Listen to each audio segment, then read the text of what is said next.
नमस्कार, मैं Mohan Dubey. VSRS news में आप सभी का स्वागत है। आइए नजर डालते हैं देश और दुनिया की तमाम टॉप 10 खबरों पर।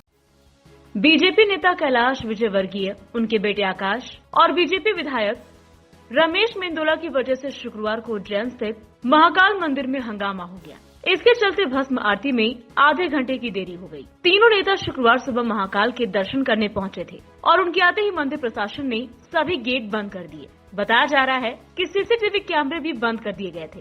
सुबह 4 बजे भस्म आरती करने जब मुख्य पुजारी अजय और दूसरे पुजारी गेट नंबर 4 पर पहुंचे तो उन्हें वहीं पर रोक दिया गया। इसके कुछ देर बाद आगे जाने दिया गया तो सूर्यमुखी द्वार पर फिर से रोक दिया गया।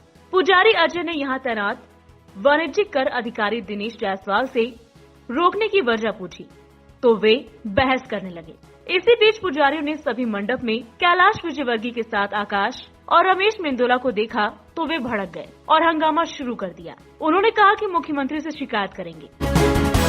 केंद्रीय खेल मंत्री अनुराग ठाकुर ने शुक्रवार को फिट इंडिया फ्रीडम रन 2.0 कार्यक्रम को हरी झंडी दिखाई। इसका आयोजन आजादी का अमृत महोत्सव के तहत किया जा रहा है। आज देश के अलग अलग ऐतिहासिक स्थलों पर 75 फिजिकल इवेंट्स आयोजित किए गए हैं। 13 अगस्त को शुरू हुआ ये कार्यक्रम 2 अक्टूबर तक चलेगा। केंद्रीय युवा मामलों और खेल मंत्रालय के राज्य मंत्री निषेध प्रमाणिक भी लॉन्च इवेंट में शामिल हुए। वहीं ठाकुर ने सभी से समारोह में भाग लेने और इसे जन आंदोलन बनाने की अपील की। उन्होंने कहा कि जब हम आजादी की 75वीं सालगिरह मना रहे हैं तो हमें स्वस्थ भारत के लिए संकल्प लेना चाहिए, क्योंकि यही मजबूत भारत होगा। कांग्रेस नेता राहुल गांधी के ट्विटर अकाउंट पर एक्शन के बाद अब NCPCR ने फेसबुक से राहुल गांधी के इंस्टाग्राम प्रोफाइल के खिलाफ एक्शन के लिए कहा है। राहुल के इंस्टाग्राम पोस्ट में 9 साल की पीड़िता के परिवार की पहचान शेयर की गई थी। कथित तौर पर बच्चे के साथ दक्षिण पश्चिम दिल्ली में बलात्कार किया गया और उसके बाद उसकी हत्या कर दी गई थी। NCPCR ने इस मामले में कानून के उल्लंघन की बात कही है। 4 अगस्त को राष्ट्रीय बाल अधिकार संरक्षण आयोग ने ट्विटर को पीड़िता के परिवार की तस्वीर पोस्ट करने के लिए राहुल गांधी के हैंडल के खिलाफ एक्शन लेने के लिए कहा था। प्रधानमंत्री नरेंद्र मोदी ने नई व्हीकल स्क्रैपेज पॉलिसी का ऐलान किया है। उन्होंने कहा, नई स्क्रैपेज पॉलिसी से आत्मनिर्भरता बढ़ेगी। इससे देश में 10,000 करोड़ रुपए का नया निवेश आने की उम्मीद है। साथ ही अगले 25 साल में बहुत कुछ बदल जाएगा। उन्होंने कहा, देश की अर्थव्यवस्था के लिए मोबिलिटी बड़ा फैक्टर है। आर्थिक विकास में ये काफी मददगार होगा। साथ ही इससे अधिक रोजगार पैदा होंगे। आपको बता दें कि स्क्रैप पॉलिसी के तहत 15 और 20 साल पुरानी गाड़ियों को स्क्रैप कर दिया जाएगा। कमर्शियल गाड़ी जहां 15 साल बाद कबाड़ घोषित हो सकेगी, वहीं निजी कार के लिए समय 20 साल है। अगर आसान शब्दों में कहें तो आपकी 20 साल पुरानी निजी कार को रद्दी माल की तरह कबाड़ी में बेच दिया जाएगा। वाहन मालिकों को तय समय बाद ऑटोमेटेड फिटनेस सेंटर ले जाना होगा। सरकार का दावा है कि स्क्रैपिंग पॉलिसी से वाहन मालिकों को न केवल आर्थिक नुकसान कम होगा, बल्कि उनके जीवन की सुरक्षा हो सकेगी। सड़क दुर्घटनाओं में भी कमी होगी। पॉलिसी के मुताबिक 20 साल पुराने ऐसे वाहन जो फिटनेस टेस्ट पास नहीं कर पाएंगे या दोबारा रजिस्ट्रेशन नहीं कर पाएंगे, उनको डी रजिस्टर किया जाएगा। बीजेपी अध्यक्ष JP नड्डा ने कहा कि तमाम नेगेटिव प्रचार, अफवाहों, झूठे बयानों के बावजूद भारत दुनिया के सबसे बड़े और तेज वैक्सीनेशन कार्यक्रम को तेजी से चलाने में कामयाब रहा। उन्होंने इसके लिए PM मोदी समेत डॉक्टरों, वैज्ञानिकों, चिकित्सा कर्मचारियों को धन्यवाद दिया।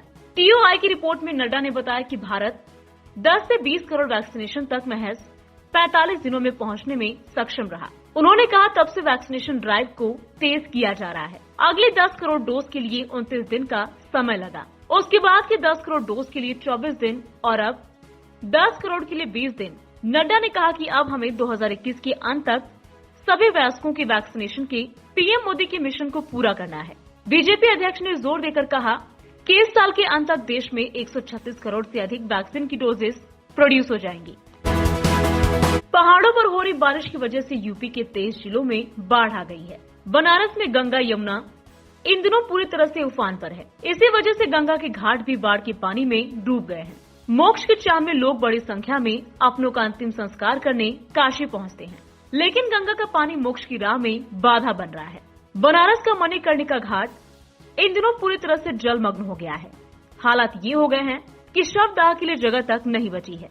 लोगों को पानी में घुसकर शवों को घाट तक ले जाना पड़ रहा है। गंगा के रौद्र रूप से परेशान लोग शवों को नाव में रखकर घाट पर लेकर पहुंच रहे हैं। यूपी के करीब 24 जिले बाढ़ से जूझ रहे हैं। बड़ी आबादी अपना घर छोड़कर या तो राहत शिविर में है या फिर सड़कों पर। सीएम योगी बाढ़ से जूझ रहे गाजीपुर फिर बलिया पहुंचे। इन दोनों जिलों में करीब 100 से ज्यादा गांव बाढ़ से बुरी तरह से प्रभावित हैं। यहाँ 1.5 लाख से अधिक की आबादी पलायन को मजबूर है। इससे पहले गुरुवार को योगी ने वाराणसी का दौरा किया था।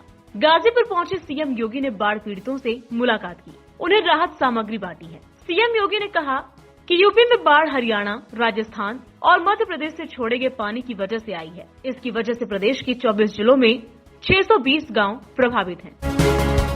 जातीय जनगणना की मांग के बहाने राष्ट्रीय जनता दल और जनता दल यूनाइटेड करीब आने लगे हैं।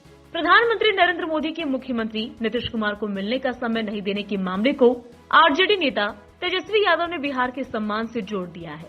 प्रेस कॉन्फ्रेंस कर नेता प्रतिपक्ष तेजस्वी यादव ने कहा, 2019 में तत्कालीन गृह मंत्री राजनाथ सिंह ने जातीय जनगणना कराने का ठोस आश्वासन दिया था। बिहार के लोगों ने 40 लोकसभा सीटों में से 39 सीटें भाजपा गठबंधन को दिया। इसके बावजूद पीएम मोदी 10 दिनों से सीएम नीतीश कुमार को मिलने का वक्त नहीं दे रहे हैं। वो बिहार के मुख्यमंत्री का अपमान कर रहे हैं। उन्होंने बताया, जातीय जनगणना कराने को लेकर मैंने भी प्रधानमंत्री को चिट्ठी लिख दी है। अगर जातीय जनगणना नहीं हुई तो धरना देंगे। आगरा में स्वतंत्रता दिवस के 75वें वर्ष की शुरुआत पर बीओसी ग्राउंड में शत्रुजीत ब्रिगेड के पैरा ट्रूपर्स ने AN-32 विमान से 7000 फीट की ऊंचाई से छलांग लगाई। एयरफोर्स स्टेशन पर शुक्रवार सुबह एयरफोर्स की शत्रुजीत ब्रिगेड के जवान एक साथ आसमान से कूदे।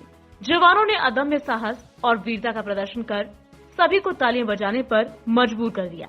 वहां उपस्थित लोग दांतों तले उंगली दबाकर इस प्रदर्शन को देखते रहे। थल सेना ने अपने विभिन्न हथियारों का भी प्रदर्शन किया, जिसे देखकर लोग रोमांचित हुए। महाराष्ट्र के रायगढ़ में कोरोना वायरस के डेल्टा प्लस वेरिएंट से एक मौत की जानकारी सामने आई है। महाराष्ट्र में डेल्टा प्लस वेरिएंट से ये तीसरी मौत है। वायरस के इस वेरिएंट से पहली मौत रत्नागिरी में और दूसरी मुंबई में रिपोर्ट की गई थी। रायगढ़ जिले की कलेक्टर निधि चौधरी ने डेल्टा प्लस वेरिएंट से 69 वर्षीय बुजुर्ग की मौत की पुष्टि की है। विस्तृत जानकारी का इंतजार है। गौरतलब है कि इससे पहले देश की आर्थिक राजधानी मुंबई में डेल्टा प्लस वेरिएंट से एक महिला की मौत हुई थी। 63 वर्षीय इस महिला ने वैक्सीन के दोनों डोज लिए थे। 21 जुलाई को वो टेस्ट में कोविड पॉजिटिव पाई गई थी और 27 जुलाई को उनका निधन हो गया।